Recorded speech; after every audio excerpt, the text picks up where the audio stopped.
Y el bloque político de esta tarde en lo que faltaba, último bloque político del año. Me emocioné. Último Paw Patrol Último del Patrol año. de este año. Yo ayer llegué con un cotillón, lo dejé por ahí en la sala de control, debe estar por ahí. ¿Por qué habrías hecho eso?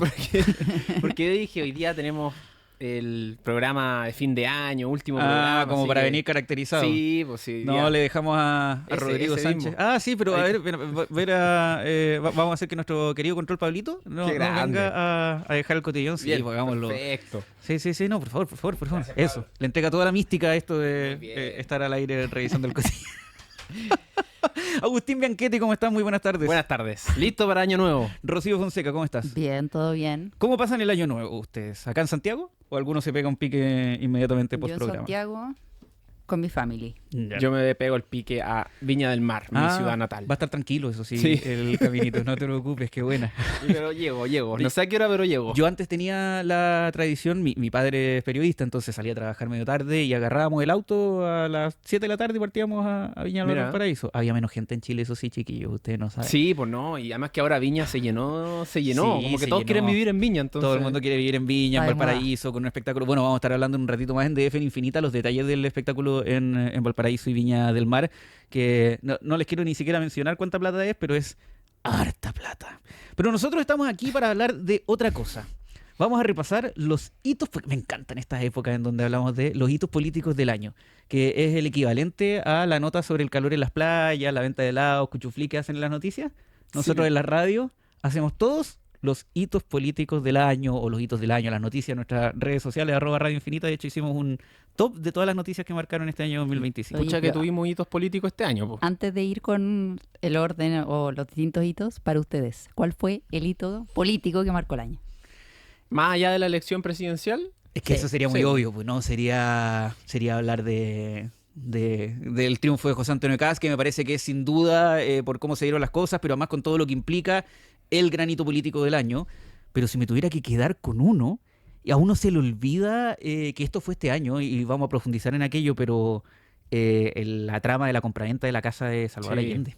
sí. Por lo que significó simbólicamente para este gobierno, ¿no? La caída de la familia Allende, de los representantes, de los herederos vivos de Salvador Allende, una senadora destituida, una ministra también cesada del cargo, estuvo a punto de ser acusada constitucionalmente. Y una inédita o histórica, mejor dicho, decisión del Tribunal Constitucional. Decisión del Tribunal Constitucional. Que Yo creo que sorprendió. nosotros en ese minuto tuvimos una clase de Derecho Constitucional. Yo la verdad no tenía idea que se podía destituir así a un senador. Y un caso inédito Sí. desde el retorno a la democracia. Y la imagen en abril de este año fue a la senadora, ex senadora hoy, en entonces senadora en ese momento, llorando en la sala del Senado, diciendo que enfrenta una sanción injusta, que la vive con dolor, pero con tranquilidad, y que nunca tuvo un total mea culpa sobre esto. Dijo, quizás mi error fue no haber consultado más. Pero en ningún momento, repito, en ningún momento, ningún ministerio, ninguna autoridad me advirtió que existía una irregularidad constitucional. Es la imagen socialista, por lo menos, del partido mujer más emblemática, por lo menos del Partido Socialista chileno, y terminan sus 30 años de trayectoria como parlamentaria así de abruptamente, con un gobierno que quería hacerle un homenaje a Salvador Allende y terminó, pero... Enterrando quizá, o sea, no sé si su legado, pero sin duda la carrera política de sus parientes más directos que se dedicaban justamente a esto. La senadora Isabel Allende estaba terminando de todas formas su carrera política. Se estaba acercando al final, ella no podía ir a la reelección en el Senado, pero termina de manera anticipada algunos meses y de la peor forma. Y Maya Fernández... Qué difícil pensar que va a volver a ostentar un cargo político como el que ostentó de ministra de Defensa después de este antecedente tan negativo. Recordemos que además hay todavía una arista penal que sigue adelante, que incluso no terminando en nada, el daño reputacional fue bastante grande yo me quedo con ese hito, primero porque yo creo que está medio olvidado, pero también creo que marca un año errático del gobierno, sin duda, con algunos triunfos bien importantes, pero con este golpe que va a quedar, yo creo que muy en la retina de lo que fueron los grandes traspiés del gobierno de Sí. Gabriel Boric. Mira, si el terremoto para la moneda fue el 2023 el tema de los indultos, del estallido social, El terremoto en el 2024 fue el caso Monsalve, el del 2025 es el de la compraventa de la casa de Salvador Allende, que tuvo a una ministra de Bienes Nacionales fuera, tuvo también... toda la razón que le costó a Marcela Sandoval. Sí, a Marcela Sandoval, claro. el puesto también. El puesto. Y también estábamos hablando de la propia Maya Fernández en defensa y la propia senadora Isabel Allende. Entonces, es un terremoto más o menos del mismo grado que por lo menos caso Monsalve. Obviamente son diferentes temas y que el tema de los indultos, pero quizás este pasó un poquito más colado porque ya es como una réplica ya de los otros primeros temblores, terremotos que tuvo la moneda en los años pasados. Pero es que con el momento cuando se analice este gobierno con sus luces y sombras, como tiene prácticamente cualquier gobierno, se va a hablar mucho del concepto de desprolijidad en la parte negativa. Y ya van a haber pocos casos más emblemáticos de desprolijidad que la fallida compraventa de la Casa de Salvador Allende. Todos los años de gobierno tuvieron que enfrentar un caso así de grande, de distinta índole, por supuesto, pero que gatilló distintos capítulos. Y en donde... Pienso, no sé, en caso fundaciones, Sí, pues. todo un año hablando de caso fundaciones. Y la conclusión siempre fue, pudimos haberlo hecho mejor o se podría haber manejado mejor. Entendiendo que los gobiernos enfrentan escándalos, enfrentan traspiés, eso es verdad. Pero en todos el hilo conductor es, se cometió algún error de manejo importante por parte del Ejecutivo y directamente del Ejecutivo. No estamos hablando solo de que les tocó la mala suerte de tener que enfrentarlo, pero que se podrían haber manejado mejor las cosas. Desprolijidad ha sido la palabra en todos los terremotos. Absolutamente. Caso Fundaciones, caso Monsalve, Casa Allende. Oye, pero yo me quedo con una positiva para el gobierno, bueno, para parte de la oposición también, que fue el inicio del año, la aprobación de la reforma de pensiones. Yo creo que también es uno de los grandes hitos porque además explica un poquito lo que fue uno de los personajes del año, que fue Sin Janet duda. Jara. Pero no sé si se acuerdan, el año pasado a esta altura, además de las 400.000 notas que tuvimos que hacer Bueno, de la por reforma y de la supuesto. discusión, era el tema que estaba sobre la mesa y la duda era si es que se lograba aprobar en diciembre, si es que se lograba aprobar en enero. Algunos parlamentarios pusieron sobre la mesa la idea de seguir trabajando en el receso legislativo en febrero. Finalmente se aprueba el límite en enero en una sorpresiva votación. Yo me acuerdo que fue muy tarde. Muy, muy tarde. O sea, fue como cerca de las 9 tuvo que haber sido 8:30. Yo me acuerdo que estábamos acá, yo tuve que bajar a la radio y después qué bonito. terminar mi notita y salir ahí. Me acuerdo absolutamente sí, de ese momento que además las notas a esta altura de fines del año 2024 apuntaban más a la posibilidad de que esto no iba a salir en enero, que era el plazo autoimpuesto por parte del gobierno. Sí. Se lo había impuesto de manera muy pública Mario Marcel, en su minuto el ministro de Hacienda, otro de los personajes del año por la decisión grande que tomó, que nos pilló a todos un poquito por sorpresa. Pero el tono de las proyecciones que se hacían era esto no va a salir para enero y había una posibilidad que si no salía en enero, no saliera derechamente. Íbamos a entrar en marzo en medio de la contingencia electoral, con la polarización que eso implica, con el poco ánimo de acuerdos, y eso podría haber significado que nos hubiéramos quedado sin reforma de pensiones. Sí. Fue un golazo para el gobierno, fue un golazo para la propia ministra entonces Janet Jara, para el oficialismo, para algunos sectores de la oposición, y aquí también fue algo muy bueno para esos sectores, pero yo creo que fue algo que le jugó en contra a Evelyn Matei. Y aquí yo vengo con lo que para mí es la noticia política del año, que es el desplome de Evelyn Matei. Sin duda. Me encanta que elegimos toda una distinta. Ay, Sí, mira, qué bien. para mí esa es la noticia, sí, el desplome. O sea, veníamos con una Evelyn Matei que estaba marcando, iba primero en la encuesta desde hace años, diría yo. Era la potencial próxima presidenta de la República y llega a noviembre no tercera, no cuarta, quinta. Impensado. Entonces, eso es un verdadero, si estamos hablando de terremoto, eso sí que es un verdadero terremoto para la centroderecha en Chile, para Chile Vamos. Que ahora vamos a ver qué pasa con Chile Vamos. Evópoli ya está prácticamente fuera del mapa, Renovación Nacional trata de salirse un poquito de la UDI. La UDI dice que se parecen más a los republicanos que a Evópoli, que a Renovación Nacional. La UDI trata de plegarse a los republicanos. Eso ya generó un verdadero desplome ya en Chile Vamos, por lo menos el resultado de la presidencial. Eso es una noticia muy importante que podría marcar el principio del fin de una coalición que ha venido desde hace ya varios años y que incluso llegó al gobierno en 2 ocasiones. Yo creo que finalmente esta carrera electoral de Evelyn Matei fue un poco como la historia del conejo, ¿no? El conejo y la tortuga quizás, Sí. que partió muy Muy temprano, antes. se confió finalmente y quedó última, no aplica última el caso, pero finalmente quinta, nunca o sea, pensamos que iba a quedar quinta. Perdón, de los candidatos con posibilidades, Evelyn Matei sí quedó última. Nadie estaba esperando que ni Harold Mike Nichols, ni el profe Artés, con el dolor de mi alma, ni Marco Enríquez o Minami tuvieran un mejor resultado. Entonces, de los candidatos que en algún minuto sí tuvieron posibilidad, sí se podría considerar que Evelyn Matei terminó última. Pero yo creo que, claro, hubo trapiezos de ella, sin duda. Errores de su coalición, de ella misma, de su equipo, el comando, etcétera. Hubo. Pero también no olvidemos lo que pasó con esta primaria que nunca fue, el enredo con republicanos, con libertarios, una disputa interna en todo el sector, mientras en la izquierda, de una u otra forma, lograron hacer la primaria, no tuvo el resultado final que esperaban, sin duda. Y por otra parte, no olvidemos también lo que pasó con los bots, que fue una Sí. polémica que marcó y que yo creo deja un antes y un después. Yo pienso en la próxima carrera presidencial, que va a haber más tecnología que ahora, más inteligencia artificial, etcétera. ¿Qué va a pasar? ¿Cómo se va a regular eso? Sí, empieza Evelyn Matei además que acá mismo fue en Radio Infinita cuando empieza a insinuar acciones legales en contra de republicanos, que fue tomada como otra acción medio errática por parte de su campaña, que Evelyn Matei acumuló una serie de hitos comunicacionales negativos, que yo creo que fue el conjunto más que cada hito en específico, desde el apoyar la pena de muerte o el decir que estaba considerando restituir la pena de muerte si es que era presidenta, algo que Chile no puede hacer por los tratados internacionales de los cuales es parte. Empezar a salirse de tratados internacionales habría sido una señal extremadamente polémica. De hecho, recordemos que fue uno de los flancos para el actual presidente Gabriel Boric durante su campaña anterior, cuando uno de sus expertos internacionales había hablado sobre la posibilidad de salirse de algunos tratados.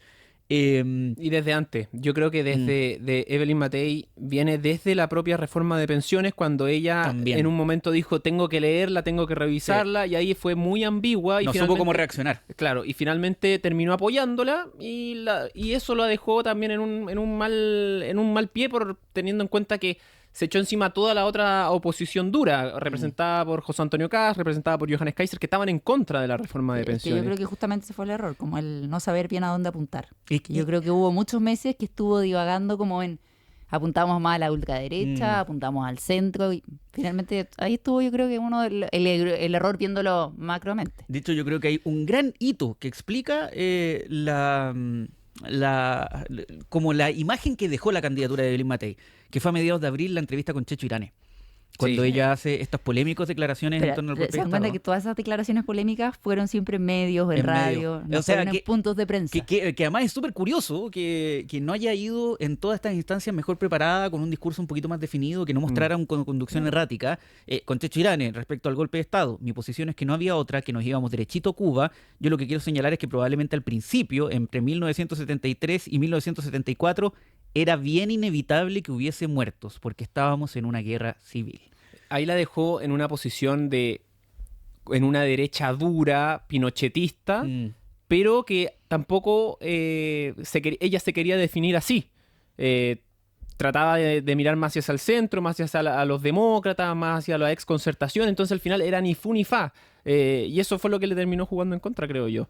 Ahora, me acordé de otra, cuando hace callar a la vocera Echeverry. Cuando yo le diría que se calle. Sí. Sí. Eso fue por el tema de Punta Peuco, cuando el Esa. presidente anuncia que iba a cerrar el penal, y ella dice, eso es bien fácil echar pie Sí, atrás al echar pie decreto atrás, Le digo a la vocera que mejor se quede callada. y que se Mejor quede se callada quede porque no callada. ha hecho nada bueno, algo así dijo. Yo me acuerdo, estaba en ese punto de prensa y esa respuesta la estaba dando Diego Paulsen. Y Evelyn ella lo Matei le quita interrumpe. el micrófono, Mm. lo interrumpe para decir mejor que se quede callada. Exacto, sí, ese es el punto, fue como la serie de actitudes comunicacionalmente erráticas que eventualmente le pasan la cuenta a Evelyn Matei, porque si uno mira, por ejemplo, y para cerrar el ítem de la exalcaldesa de Providencia, si uno mira en un vacío las declaraciones del golpe de Estado, no es distinto a lo que en el pasado han dicho Johannes Kaiser, a lo que ha dicho el mismo José Antonio Cast.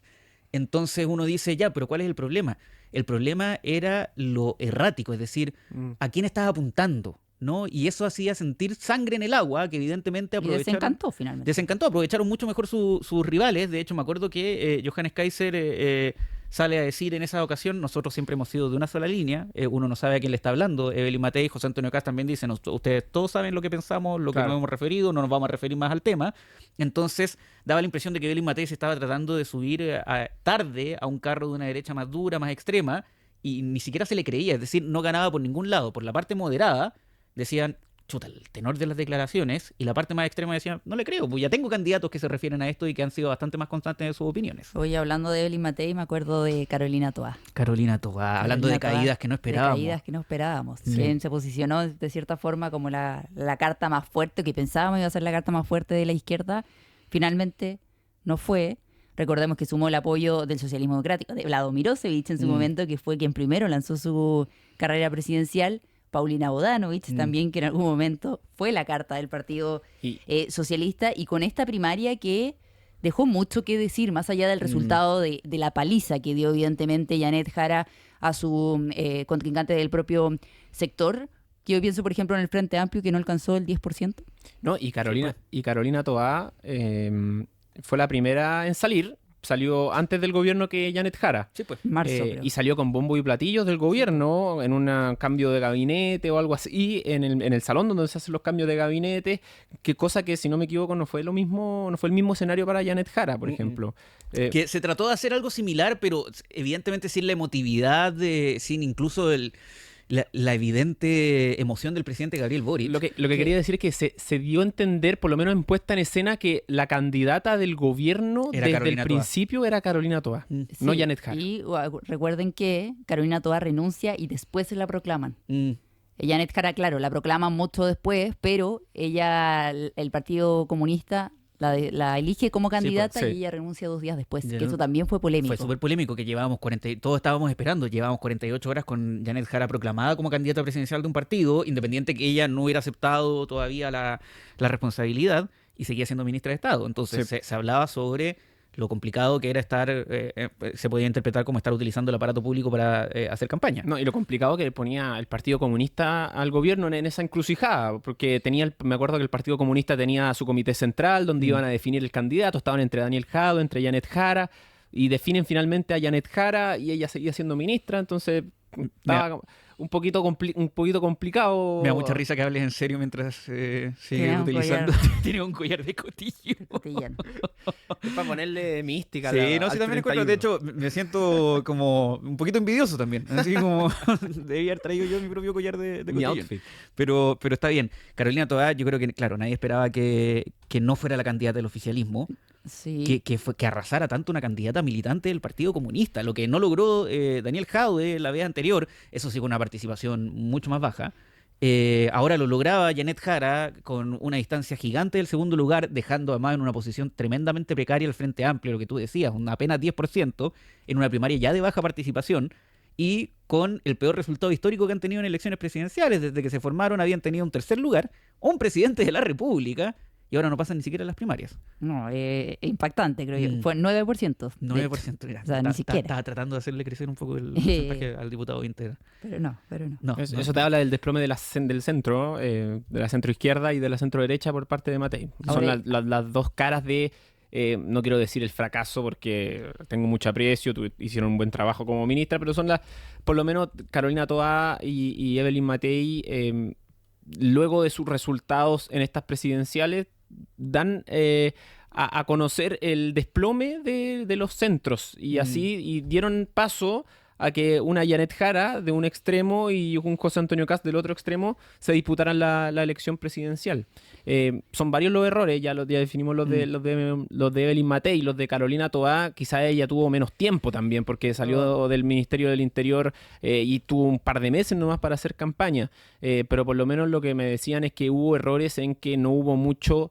Me decían, me acuerdo de esas mismas primarias, no hubo mucho despliegue territorial de su equipo, cosa que Janet Jara tuvo mucho. Y yo creo que hay otros factores también. Venía de un ministerio que siempre ha sido muy criticado, el Ministerio del Interior.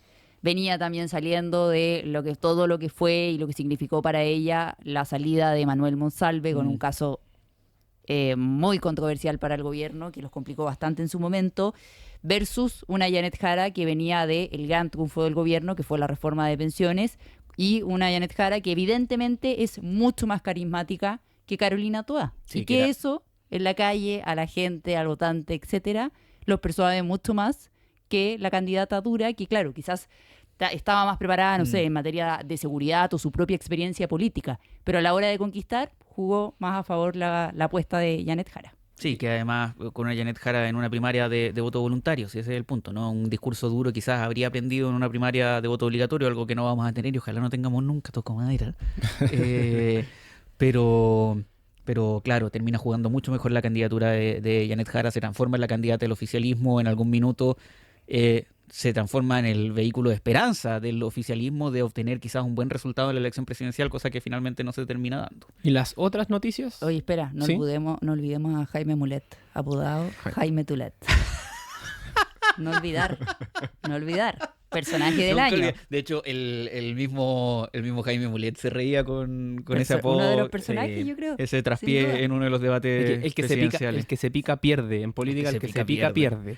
Sí. Y quizá algunos candidatos presidenciales pecaron de haberse picado en muchas ocasiones, como fue Evelyn Matei. ¿Cómo fue Evelyn Matei? Se picó, o sea, quizás se picó, era válido y todo, por ejemplo, el tema de los bots, pero no le resultó. No. No le resultó la estrategia de apuntar en contra de José Antonio Casta. Ahora, la otra noticia que yo creo que no hay que pasar por alto, las dos sorpresas de la elección, Johannes Kaiser, Franco el alza Parisi. de Johannes Kaiser y el alza de Franco Parisi, que nos demostraron que la política es mucho más allá de izquierda y de derecha. Johannes Kaiser, bueno, también tiene, se habla de una ultraderecha, pero también tiene un factor importante. Él también logró captar a algunos que estaban desinteresados con la política y con los partidos tradicionales, al igual como lo hizo Franco Parisi. Por lo tanto, ahí es un buen nicho también para buscar y para que la propia centro-derecha, que se encuentra en crisis con Chile Vamos, y la propia centro-izquierda de la ex-concertación, que también está en crisis, como lo habíamos dicho, tiene un buen nicho para buscar un electorado para las próximas elecciones, que ya van a ser en 3 años más la próxima elección. Así que tenemos por lo menos 3 años para descansar un poquito en temas electorales. Sí, yo creo que sin duda, yendo más allá de lo obvio, del triunfo holgado y el gran ganador que es José Antonio Kast, con el presidente electo con la mayor cantidad de votos en la historia de Chile, los grandes ganadores proporcionalmente de esta elección fue Johannes Kaiser y Franco Parisi.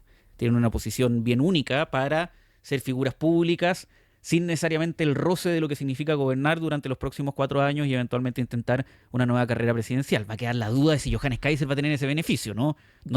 Por ejemplo, no entrando al gobierno. Claro, pero yo creo que Kaiser y Parisi van a sacar más provecho a su resultado y la posición política en la que quedaron que, por ejemplo, Janet Jara. Y eso es una buena pregunta. ¿Cómo queda Janet Jara? Porque Janet Jara está en una posición bien curiosa. Es la candidata de izquierda más votada de la historia por el voto obligatorio. Saca más votos en estricto rigor que Y el presidente sacó un Gabriel porcentaje Boric. de votos importante. Claro, perdió por harto, pero el porcentaje de votos que sacó es importante. Y una candidata militante del Partido Comunista, sin nunca olvidar, con lo que genera el Partido Comunista en Chile, y por más que ella haya tratado de bajarle el perfil a su militancia comunista, que ella haya conseguido ese resultado no es menor. Y uno podría decir, en ese escenario, Janet Jara queda en una posición interesante para ser una de las líderes de la oposición durante los próximos 4 años, pero tiene 2 problemas grandes Janet Jara. Primero, ¿desde dónde se va a parar? No tiene evidentemente un cargo al cual pueda volver, como sí lo puede haber hecho Evelyn Matei en algún minuto, después de estas elecciones, y tampoco va a ser sin duda la líder del Partido Comunista, en donde Lautaro Carmona y Bárbara Figueroa están instalados y tienen una corriente y una mirada muy distinta a una candidata con la cual manifestaron diferencias en más de una ocasión. Ya, yo tengo otra pregunta. ¿Qué líder tiene hoy día el Partido Socialista? Dejando fuera a Michelle Bachelet. O sea, uno diría... Y ahí, si fusionamos ambas Sí. preguntas y tenemos una Janet Jara socialista 2030. Muy interesante, ¿eh? Yo no lo descartaría. O lo otro que hemos estado hablando también es que el propio presidente Gabriel Boric ya no se vaya con su antigua coalición Con el llamada Frente Prueba Amplio. Dignidad, También. sino que se convierta en un ex concertacionista, o por lo menos de esa coalición hoy llamada Socialismo Democrático. Se ha hablado varios de esa metamorfosis que puede tener el presidente Gabriel Boric en los próximos años. Yo, si tuviera que apostar, Gabriel Boric, y lo he dicho a veces en privado, pero lo voy a decir en público, Gabriel Boric va a terminar militando en el Partido Socialista. Ahora, eso, y esta es de esas apuestas fáciles, puede ser en 20 años más. Tenemos que entender que... Y lo digo ahora en el Sí, lo programa digo, y más lo digo escuchado del año. Eso, para las 3 personas que están escuchando, 2 de ellos que son mis papás, nos vemos en un Y 3 ratito que más. están cocinando. Y el resto que está cocinando, exacto. Yo creo que Gabriel Boric va a terminar militando en el Partido Socialista. No sé si Janet Jara, pero yo creo que Gabriel Boric va a terminar militando en el Partido Socialista. El tema es que con Gabriel Boric se puede hacer prácticamente cualquier proyección porque va a dejar el gobierno con 40 años. Tiene todavía toda una vida Tiene política por mucho. delante. Sí, y puede hacer una metamorfosis primero al Partido Socialista y después puede hacer otra y le Exacto. quedan 3 o 4 más por lo menos. Corte A, Gabriel Boric, demócrata cristiano. Sí, Eh, podría ser. ese sería un buen giro. Ahora, Janet Jara, hubo un perfil alguna vez del Diario Financiero que su entorno, alguien decía en off de récord obviamente, que ella siempre se había sentido cercana al mundo socialista y esa misma persona decía, no me extrañaría que terminara militando en ese partido. Mi apuesta era que ganara o perdiera esta elección, ella renuncia al Partido Comunista. Yo creo que lo va a hacer. No lo va a hacer sin duda en Año Nuevo, ¿no? Pero, ¿te imaginas? Después de escuchar esto. Después de escuchar esto va y lo anuncia y hay que ir a tapar la nota que ya estaba lista para esta jornada. Sí, puede ser, pero la gran pregunta es que ¿cuál plataforma tiene Janet Jara? Porque hoy día es ninguna. No tiene ni siquiera una fundación como Michelle Bachelet con Horizonte Ciudadano o la posibilidad de un cargo internacional. Entonces así Ni una alcaldía o algo en la municipalidad. Y uno podría decir, ya, pero José Antonio Kast está en una posición similar. No, porque José Antonio Kast es sin duda, independiente que no era presidente, el líder del Partido Republicano. Claro. Lo que le va a pasar a Johannes Kaiser si deja de ser el presidente del Partido Nacional Libertario. Va a ser el líder del Partido Nacional Libertario desde el cargo que se ubique. José Antonio Kast tuvo esa plataforma durante 4 años, bien administrada, porque Evelyn Matei desde la alcaldía de Providencia quizás se expuso demasiado durante ese tiempo. José Antonio Kast elegía los momentos en donde se plantaba como un opositor al gobierno de Gabriel Boric y termina transformándose en, y para cerrar, sin duda, en el personaje político del año. O sea, el presidente electo más votado en la historia del país, con una coalición interesante que se está armando alrededor de él, con la experiencia del actual gobierno de no cometer errores de diagnóstico al momento de entrar con la gestión, porque uno puede decir que José Antonio Kast quizás su gran pecado, si es que termina cometiendo alguno, es subestimar lo fácil que es solucionar ciertos problemas. Pero este gobierno cometió un error incluso peor, que fue considerar que ciertos problemas no eran los prioritarios para la población. Sí. Y eso significó corregir demasiado sobre la marcha. José Antonio Kast, por último, puede decir después, la tarea nos terminó quedando más grande de lo que pensábamos, pero no estábamos equivocados en cuál era la tarea que teníamos que entrar a resolver. Fíjate que en febrero de este año pensábamos que el personaje político del año podría ser Johannes Kaiser, porque José Antonio Kast estaba pasando de moda. Estaba pasando de moda. Ese era el problema que tenía el Partido Republicano a principios de este año. Y hay una entrevista bien interesante a uno de sus asesores creativos que lo ayuda en hacer los distintos jingles de campaña y todo. Le dicen el Yeti, Felipe Costaval. El Yeti. Sí. Hay una entrevista muy interesante en el Diario Financiero. Para que la puedan leer los que nos están escuchando en el taco camino a Viña. Las 3 personas. Por favor, saludos a ustedes 3. Está cocinando, deje de cocinar. Deje de cocinar y vaya a leer esa entrevista que le está recomendando Agustín Bianchetti. O sea, póngase serio, póngase vivo. Y él dice que uno de los principales problemas era que José Antonio Kast estaba pasando de moda. Que había un Johannes Kaiser al alza en el lado más derecho. Y como creativo él tenía que diferenciarse de eso y también, y además pasar a Evelyn Matei, que también estaba liderando la encuesta. Y lo logra con los distintos jingles, con las distintas estrategias creativas que, bueno, no les voy a decir yo porque yo no soy creativo, así que léanlo en esa entrevista del Diario Financiero, pero muy interesante. Eso fue uno de los principales desafíos y creo que se logró, pero completamente en el Partido Republicano. Dejar nuevamente a José Antonio Kast de moda y como figura política del año. ¿Saben de qué se logró también? Esta sección. Lo logramos. Lo logramos. Sobrevivimos esta sección, la última sección. ¿Cuándo partió Pau Patrol? El Pau Patrol como concepto, nuestra patrulla juvenil del análisis político, no sé. Pero hace harto ya. No, dupla consolidada y además convengamos, están cada vez menos jóvenes, cabros, y eso es una cuestión que pasa. Pasa el tiempo. Ya van a empezar a conocer gente más joven que ustedes y ahí uno empieza a dolerle la espalda, empieza a recordar los viejos tiempos, las viejas glorias y Deberíamos el tiempo pasa. buscar un término nuevo. Pero no pasemos de moda, no pasemos de moda. No, eso es lo importante, que los Pau Patrol sigan siendo quizás los Senior Patrol en algún minuto.